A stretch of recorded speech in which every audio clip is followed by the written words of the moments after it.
You are being lied to right now, not by strangers. By the people who raised you. Your mother told you to be kind. Your father told you to work hard. Your teachers told you the world rewards fairness. And every single one of them sent you into a battlefield with a wooden sword. You feel it, don't you? That quiet rage when someone with half your skill gets the promotion. That confusion when your loyalty is repaid with betrayal. That exhaustion from swimming upstream while others float past you on currents you cannot see. This is not your fault. You were given the wrong instruction manual. You are playing chess while everyone else learned the real rules. And the worst part?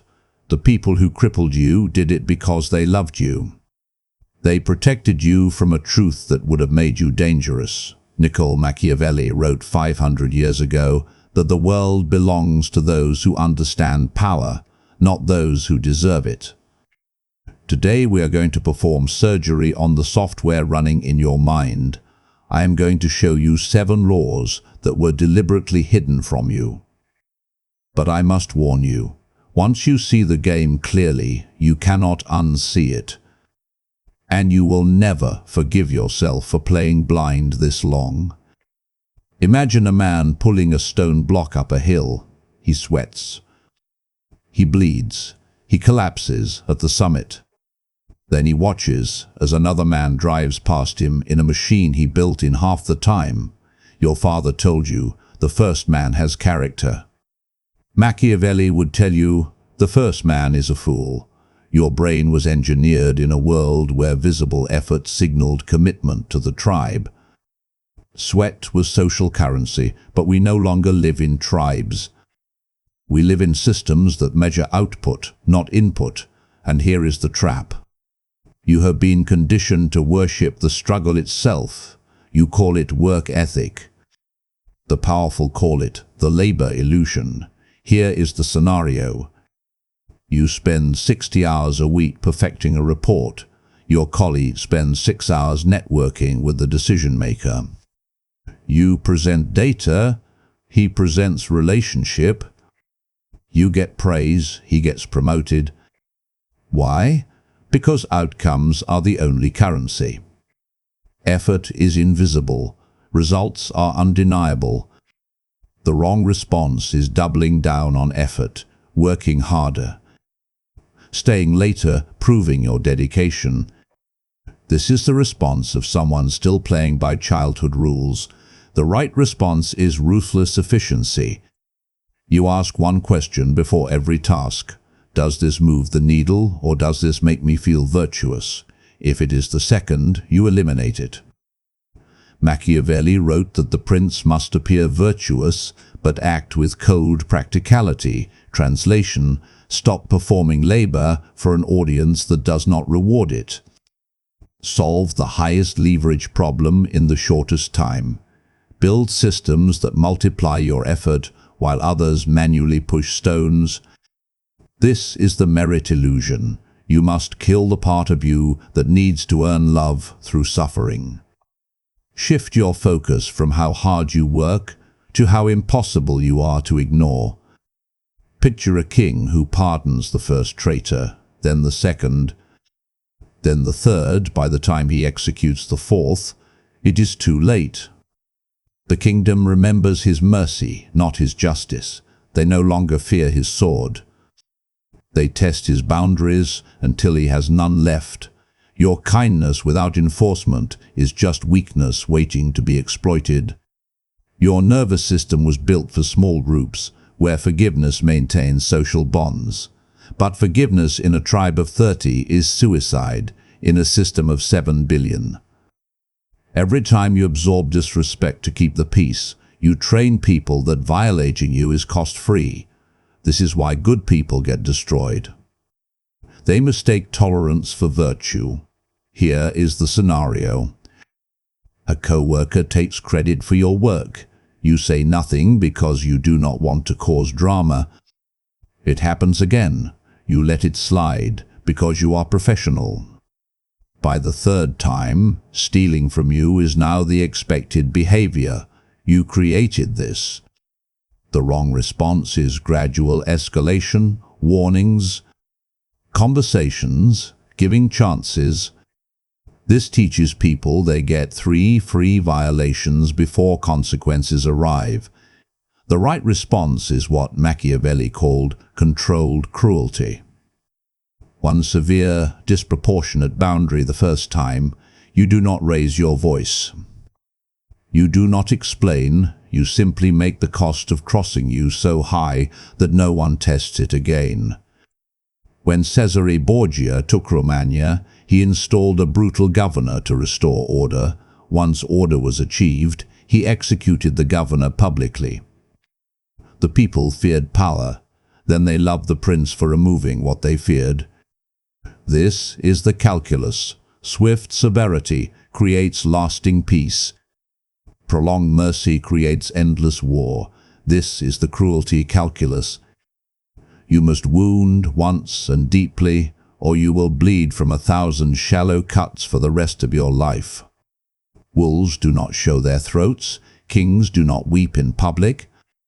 Predators do not signal vulnerability because the world is a hierarchy and exposure is a tax. Only the prey pay, yet you were told to be authentic, to be yourself, to let people see the real you. And every time you obeyed, you handed them the blueprint to dismantle you.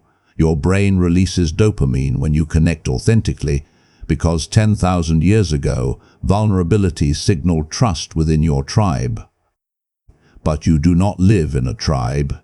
You live in an arena where perception is 90% of power and authenticity is a weapon others use against you.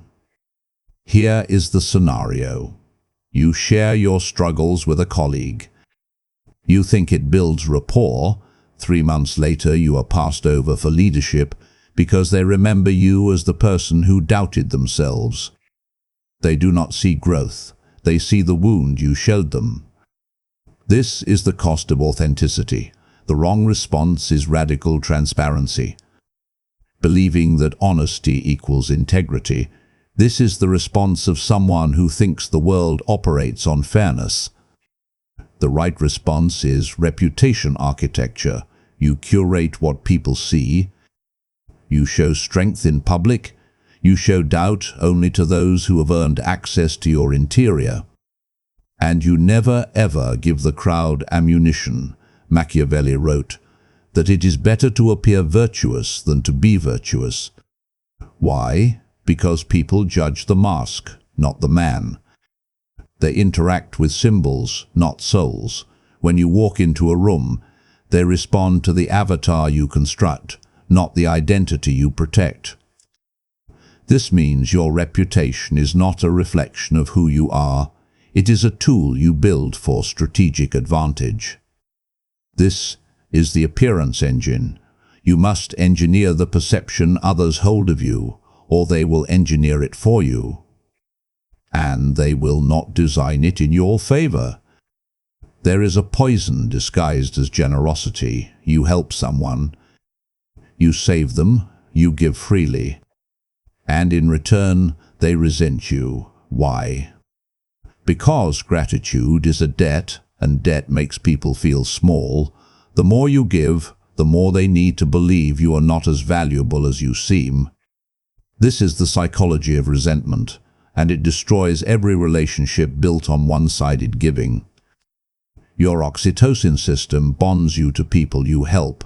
Your brain thinks generosity creates loyalty.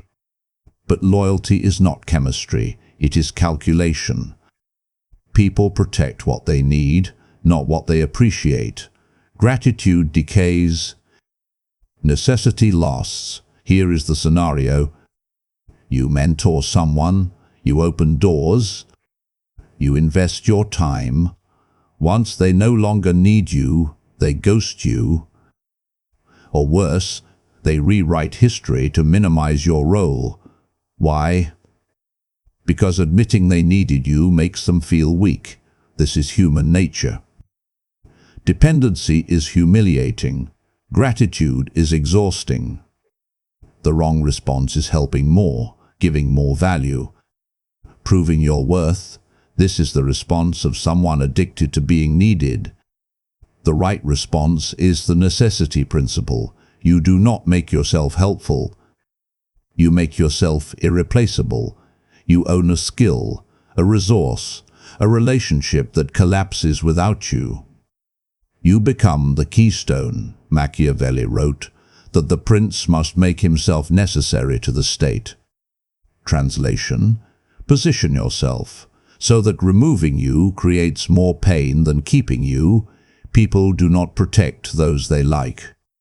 They protect those they cannot afford to lose. This is the necessity principle. You must stop earning love through service, start building dependency through scarcity. Become the architecture, not the decoration. Lions break bones, foxes steal chickens. Lions dominate through force, foxes dominate through deception. And here is what separates apex predators from prey. They do not choose one strategy. They deploy both. The lion who cannot deceive is trapped by smarter enemies. The fox who cannot fight is killed by stronger ones. You were taught to be consistent, to have principles, to be one thing. And the teaching made you predictable, and predictability is death. Your prefrontal cortex craves consistency because your childhood brain equated integrity with being the same person in every context. But context is everything. The strategy that wins in negotiation loses in conflict. The behavior that builds trust destroys respect. You are not one self. You are a shifting system. And rigidity is how the world breaks you. Here is the scenario. A competitor spreads lies about you. You have two options. Confront them directly with force, or undermine them quietly through strategic relationships. The weak man picks one and commits. The dangerous man evaluates which serves the moment. Sometimes you are the lion, sometimes you are the fox, but you are always the predator. The wrong response is moral consistency. Playing fair because you believe fairness will be rewarded. This is the response of someone who still thinks the world has rules. The right response is behavioral fluidity. You adapt. You read the room. You deploy force when force works. You deploy cunning when cunning works, and you never announce which you will use. Machiavelli wrote that the prince must know how to be both beast and man. The lion cannot defend himself from traps. The fox cannot defend himself from wolves. Therefore, the prince must be a fox to recognize traps and a lion to frighten wolves. This is the predator duality. You must master both modes, or the world will exploit whichever you lack. Love is volatile. Love changes. Love is withdrawn when you stop performing. Love requires constant maintenance. Fear is stable. Fear is predictable. Fear does not ask for your best self. It simply demands you do not cross the line. And here is the truth they hid from you. People do not respect what they love. They respect what they fear. And respect is the foundation of every lasting structure. Your limbic system confuses being loved with being safe. This worked in childhood, when your survival depended on parental approval. But you are not a child, and the world is not your parent. Love without power is just permission to abandon you the moment you stop being convenient. Fear anchored in consequence is insurance. Here is the scenario. You manage a team. You are kind. You are understanding. You give second chances. Your team likes you. They also miss deadlines. They also underdeliver. Why? Because there is no cost to disappointing you. Now imagine a manager who is fair but unforgiving, who sets standards and enforces them without emotion. Their team does not love them, but their team performs. Why? Because the cost of failure is real. The wrong response is chasing affection, being the cool boss, the likable leader, the friend. This is the response of someone who needs to be loved more than they need to be effective. The right response is calibrated fear. You are not cruel, you are simply clear.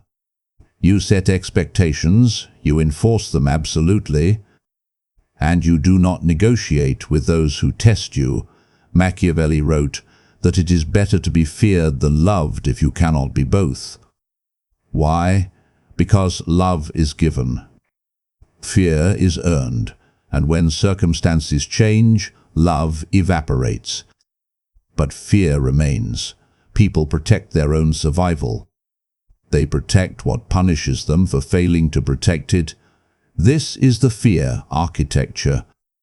You must build respect on consequence, not affection, because affection is a currency that inflates. Fear holds its value. There is a version of you that everyone from your past still sees, the version who was smaller, uncertain, still figuring it out. And every time you return to those people, you feel yourself shrinking back into that shape. This is not nostalgia. This is imprisonment. Your old circle is not supporting you. They are anchoring you to a self you outgrew, and the longer you stay, the more you betray the person you are becoming. Your oxytocin system bonds you to familiar people, regardless of whether they serve your future. Your brain mistakes proximity for loyalty and history for value. But loyalty is not about duration, it is about direction. And the people who knew you were small will fight to keep you small because your growth makes them confront their stagnation. Here is the scenario. You start building something, you get disciplined, you change your habits, your old friends call you obsessed. They mock your intensity, they tell you to relax. You think they care about your well-being? They do not. They care about keeping the group dynamic stable, and you ascending disrupts that stability. So they pull you back down, not maliciously. Just instinctively, the wrong response is trying to bring them with you. Explaining your vision, hoping they will understand. This is the response of someone who still believes love conquers all. The right response is the distance doctrine. You curate your circle ruthlessly. You remove people who drain your energy. You add people who are 3 steps ahead of you, and you do not explain. You do not justify, you simply disappear from rooms that make you smaller. Machiavelli wrote that the prince must not be too familiar with his subjects. Why? Because familiarity breeds contempt, distance breeds respect. The more people know you, the more they feel entitled to you. The more they feel entitled, the less they value you. Jordan Peterson said it clearly. You should be surrounded by people who want the best for you and challenge you to become it. Everyone else is weight, and you do not climb mountains carrying anchors. This is the distance doctrine. You must kill the version of yourself that fits into old rooms. Ascension requires leaving behind everyone who knew you as less. This is not cruelty. This is survival. You have now heard the 7 laws. Let me tell you what just happened. You walked into this video as someone who still believed the world operates on fairness. You are walking out as someone who understands it operates on physics, cause and effect, leverage and consequence. You are no longer the good son, waiting for the universe to notice your effort. You are the architect who builds outcomes regardless of what you deserve. But we must go deeper, because the real enemy is not the people who exploit you. It is the part of you that permits it. Carl Jung called this the shadow. The disowned self. the capacity for darkness that you were taught to bury. And here is the trap. You think becoming powerful means becoming cruel. It does not. A harmless man is not a good man. A good man is a dangerous man who keeps his weapons sharp but sheathed. You must integrate the wolf, or you will remain the sheep. Here is how you apply this starting tomorrow. Protocol 1. The outcome audit. For 7 days, track every hour you work and ask one question. Did this move the needle, or did this make me feel productive? Eliminate everything in the second category. Protocol 2. The boundary test. Identify one person who violates your time or energy and deliver one absolute no with zero explanation. Watch how fast they recalibrate. Protocol 3. The silence drill. In your next 3 conversations, pause for 4 seconds before responding. You will feel the discomfort. That discomfort is power transferring from them to you. But I must warn you, most people will close this video and change nothing. They will feel the weight of these laws and decide it is easier to stay asleep. They will tell themselves they are too good for this, too moral, too kind, and they will spend the rest of their lives wondering why kindness never protected them. You are different, you stayed. That means something. If this opened your eyes, understand, this is only what I can show publicly. There are aspects of dark psychology I cannot discuss on YouTube without being censored. Those exist behind the join button. Most will not click it. That is the point. The real game is played in shadows, and you have been invited. Subscribe if you have not. Drop this in the comments. I no longer play by rules that were designed to keep me weak. I will see you in the shadows.